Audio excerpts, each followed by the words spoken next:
You wake up tomorrow morning, and you're the CEO of Amazon. Not a startup, not a scrappy e-commerce brand. You're in charge of a company that moves over $500 billion a year, employs more than 1 million people, and quietly powers a massive chunk of the internet itself. Sounds powerful, right? But here's the uncomfortable question no one asks. What if this is actually one of the hardest jobs in the world to not screw up? Because the moment you step into that role, you inherit a machine that looks unstoppable on the surface. But underneath, it's held together by razor-thin margins, relentless pressure, and a business model that only works if you never slow down. And that's where things get interesting. See, most people think Amazon is just an online store. Click, buy, ship, simple. But if you're the CEO, you realize very quickly, that's not even close to the real story. The retail side of Amazon, the part everyone uses, is barely profitable. In some quarters, it runs on margins so thin, they're almost non-existent. Sometimes it even loses money. So why would a company that big tolerate that? Why would you, as CEO, continue operating a business that looks fundamentally broken? Because Amazon isn't designed to make money the way you think it is. It's designed to control behavior. Let me explain. Every time someone buys something on Amazon, they're not just generating revenue. They're feeding a system built on logistics, data, and psychological conditioning. Fast shipping trains customers to expect immediacy. Low prices train them to stop comparing alternatives. Prime memberships lock them into an ecosystem where leaving feels like a loss. And suddenly, you're not running a store. You're running infrastructure for consumption itself. Now here's where it gets uncomfortable again. Because if you zoom out, Amazon's real profit engine isn't retail at all. It's AWS, Amazon Web Services, the cloud business, the part most everyday users never think about.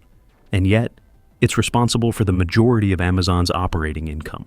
Let that sink in. The company you think of as an online marketplace is actually making its real money renting out servers and computing power to other businesses, including its competitors.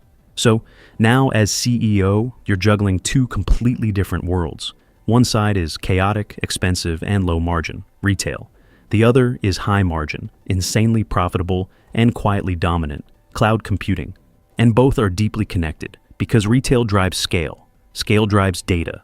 Data strengthens AWS. AWS funds everything else. It's a loop, a very intentional loop. But here's the problem no one talks about. That loop only works if growth never slows down. And growth is getting harder. In mature markets, nearly everyone already uses Amazon. Shipping costs are rising. Labor is expensive. Regulators are watching more closely than ever. And competitors like Walmart, Shopify, and even TikTok are getting smarter, faster, and more aggressive. So now you're sitting in the CEO chair, staring at one brutal reality. This company isn't just about selling more. It's about defending an empire that was built on speed, convenience, and scale, in a world that's starting to push back against all three. And that leads to the real question. What's actually holding Amazon together? Is it innovation? Is it customer obsession? Or is it something much more fragile, like habit, dependency, and momentum?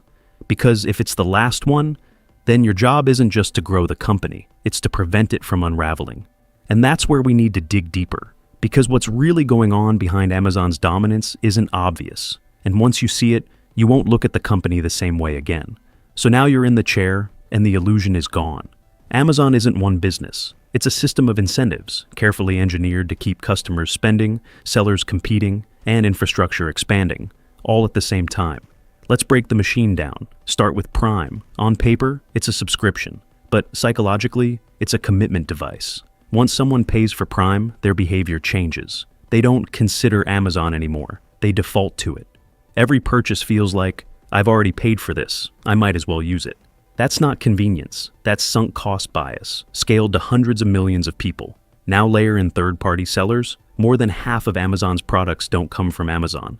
They come from independent sellers fighting for visibility inside the platform. And here's the twist. You, as CEO, don't just make money when they sell. You make money when they compete. They pay for ads. They pay for fulfillment. They pay fees just to exist in the ecosystem. So the marketplace isn't just a store, it's an auction. The more crowded it gets, the more valuable Amazon becomes. Now, connect that to logistics. Amazon has spent decades building one of the most advanced supply chains on the planet. Warehouses, planes, delivery vans, last-mile networks. Why? Not just to deliver faster, but to control the entire experience. Because when you control delivery, you control expectations. And when you control expectations, you control behavior. Customers stop asking, "Where should I buy this?" They start asking, "Why would I buy this anywhere else?" That's dominance, but it comes at a cost. Massive capital expenditure, thin margins, operational complexity that most companies couldn't survive for a year. And this is where AWS quietly changes everything. While retail fights for pennies, AWS prints dollars. Businesses run their apps, data, and entire operations on Amazon servers. Startups, banks, governments, even streaming platforms. It's predictable revenue, high margins, deep lock-in. And here's the key insight.